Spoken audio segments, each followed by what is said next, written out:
sabido que as mulheres são afetadas em grande parcela pelas disfunções sexuais femininas. Na sua maioria, elas são representadas pela falta de desejo sexual, que é chamada transtorno do desejo sexual hipoativo. É um nome muito rebuscado para uma condição muito simples de entender. A mulher não tem vontade de ter relação. Isso é mais comum nas relações mais estáveis, de longa data, mas pode interferir em qualquer momento da vida da paciente. Outras disfunções importantes são o vaginismo, que é a contratura da musculatura pélvica que impede a penetração, e a dor na relação sexual, chamada de dispareunia. Além disso, a falta de possibilidade de lubrificação e também de atingir o orgasmo na relação são consideradas outras disfunções importantes que podem acometer as pacientes e todas elas merecem tratamento.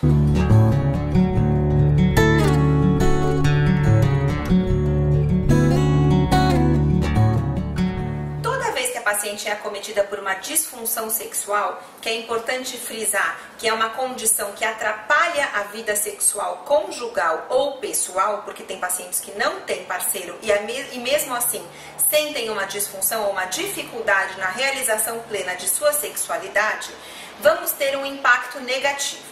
Todas as vezes que a paciente, portanto, tiver uma disfunção ou um problema no relacionamento sexual, pessoal ou conjugal, isso já caracteriza um problema físico ou de saúde. Logo, merece tratamento. É importantíssimo frisar que esse problema é trazido pela paciente. Isso é muito importante. Por quê? Porque não é o médico que vai falar para a paciente, eu acho que você tem um problema. Normalmente, nessa questão sexual, a paciente traz um problema. Como assim? Muitas vezes a paciente tem alguma coisa, mas para ela está tudo bem. E aquela questão está absolutamente resolvida, não impactando na sua vida.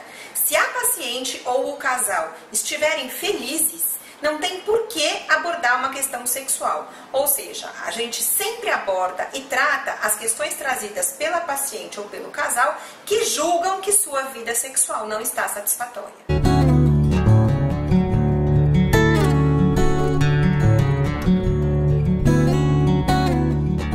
Bom, o papel do parceiro é fundamental. Logicamente, a grande maioria dos casais, desde que tenham uma vida sexual regular e saudável, vão ter um impacto negativo juntos na presença de uma disfunção sexual. É importante saber que a disfunção sexual pode ser masculina ou feminina. No caso, estamos tratando das disfunções sexuais femininas, mas dá para entender que uma vez que um dos membros do casal não está bem, o outro vai se ressentir do mesmo problema. Dessa maneira, trazer o casal para o acompanhamento e principalmente instruí-los como um casal nas práticas das terapias sexuais que vão ser ensinadas pelo especialista vai fazer com que o tratamento seja muito mais eficaz.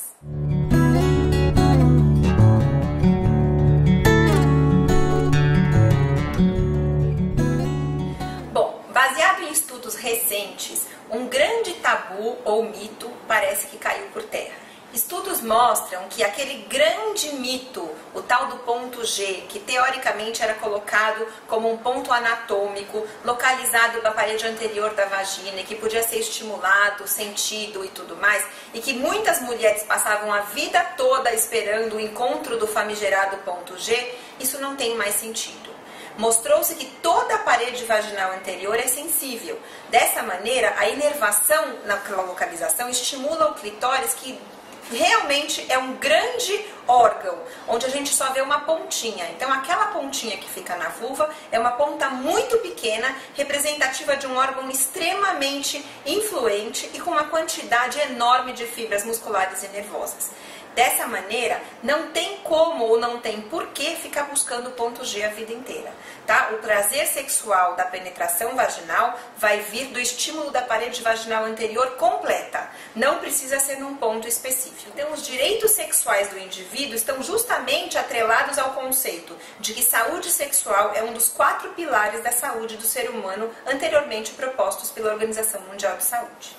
Pesquisas super interessantes nos mostram que o Brasil, disparado, é o país em que mais se acredita na sexualidade. Talvez pelo nosso clima, talvez pela nossa experiência, talvez pela nossa energia positiva, que isso já é de reconhecimento mundial. Pesquisas mostram que 91% dos brasileiros acreditam que a saúde sexual traz, com toda certeza, uma melhor qualidade de vida global. Sendo assim, cuide da sua. A saúde sexual, como um quarto pilar de saúde global já proposto pela OMS, precisa ser cuidada, precisa ser tratada, precisa ser bem respaldada para que você tenha uma vida completamente agradável. Ficou bem postulado também, em vários estudos mais modernos, que a terapia de reposição hormonal pós-menopausa, quando iniciada precocemente, tem um impacto muito positivo na função sexual. Vamos lembrar que as mulheres na pós-menopausa já estão sofrendo uma série de sintomas desagradáveis, as ondas de calor, a insônia, eventualmente até um quadro de depressão, mas o impacto sexual ou a perda da função sexual, que era prazerosa até aquele momento, pode trazer um agravamento de todos esses sintomas. Dessa maneira, está bem postulado que o uso do hormônio como reposição, desde que a paciente não tenha contraindicação, é uma excelente forma de restaurar a felicidade do casal e uma sexualidade saudável.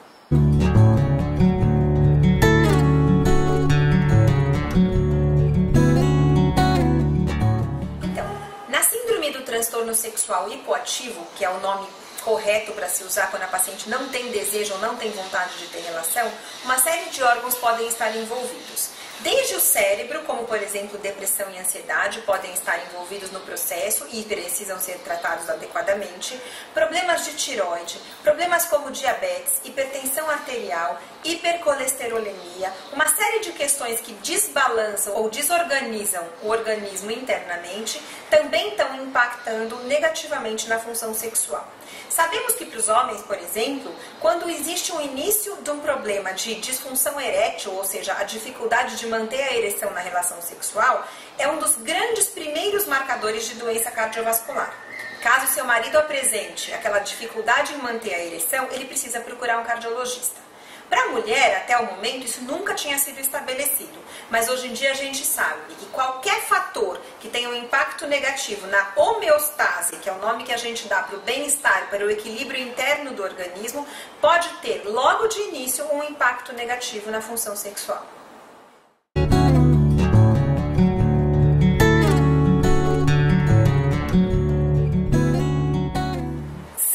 De dúvida, a sexualidade é um evento multiprofissional, ou seja, não tem médico sozinho que seja capaz de tratar o problema, também não dá para ser só com um fisioterapeuta, nem só com um psicólogo. O enquadramento de todos os profissionais na mesma situação da paciente vai ser importante para que a gente consiga atingir o bem-estar daquele casal ou da paciente que nos procurou. A parte médica vai visar muito a identificação do problema, o diagnóstico daquele problema e uma orientação inicial, principalmente norteando se vai ser necessário a entrada ou a suspensão de algum tipo de medicamento que a paciente possa estar usando, que muitos deles a gente sabe que interferem na função sexual, se existe algum problema anatômico ou algum problema infeccioso ou inflamatório nos órgãos genitais femininos que possam estar envolvidos com a questão da repulsa ou da aversão sexual que aquela paciente possa apresentar, e também se a paciente tem algum quadro que lembre uma depressão ou uma ansiedade que mereça um tratamento médico. Nesse momento, o auxílio de um psicólogo, o auxílio de um fisioterapeuta, eventualmente até o terapeuta ocupacional, pode ser de primordial valor. Dessa maneira, vocês vão conseguir um atendimento global, que com certeza é o molde mais natural e mais satisfatório que toda a medicina moderna apresenta hoje em dia.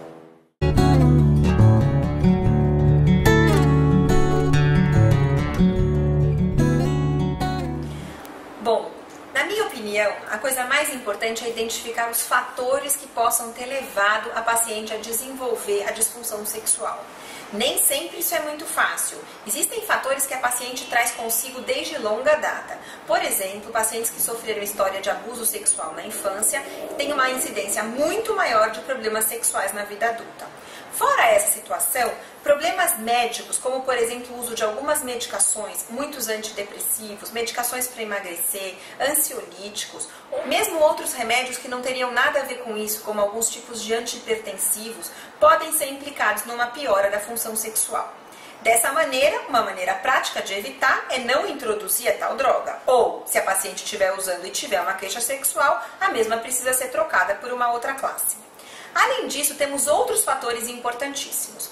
O encontro ou desenvolvimento de depressão e ansiedade na sociedade moderna tem incidências altíssimas. E essas condições notoriamente têm um impacto profundamente negativo na função sexual. A paciente precisa se reconhecer e saber quando ela não estiver bem. Às vezes o médico tem dificuldade de entender isso numa única consulta. Mas uma vez que a paciente percebeu que o seu dinamismo, a sua alegria, a sua energia positiva interna diminuíram muito ou pelo contrário até estão ausentes, isso precisa ser levantado numa consulta. E pensar no diagnóstico de uma eventual depressão e ansiedade, que quando tratados tem um impacto positivo na função sexual.